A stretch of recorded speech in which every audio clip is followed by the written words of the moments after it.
আজকে সকালে ঘুমের থেকে উঠে যখন রাস্তার দিকে একটু হাঁটতে বেরিয়েছিলাম, তখন বাড়ির পাশে একটা কাকা বলছে যে, "রেশন দিচ্ছি, এখন ভিড়টা কম আছে, তুই গিয়ে তুলে নে।" তা আমি যেতে, যেতে রেশনে ভীষণ ভিড় হয়ে গেছিলো।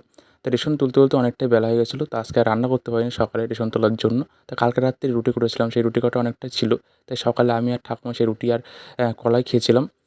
তারপরে রুটি কলা খেয়ে বিছানা তুললাম। একা বাড়ির কোনো কাজ করা হয়নি সকালবেলায়। ১ম এ বিছানা তুলে নিয়েছিলাম, তারপর বাইরে এসে দেখি যে কালকে রাত্রে যে তরকারি খোসা-টোসা ছিল, কলার খোসা-টোসা এগুলোর উপরে আছে। তারপরে আটার গুঁড়ো-টুড়ো ছিল, বাসন ছিল একগাদা। তো একা, একা সব কাজগুলো কমপ্লিট করলাম। ১ম এ বাসনগুলো মাজলাম।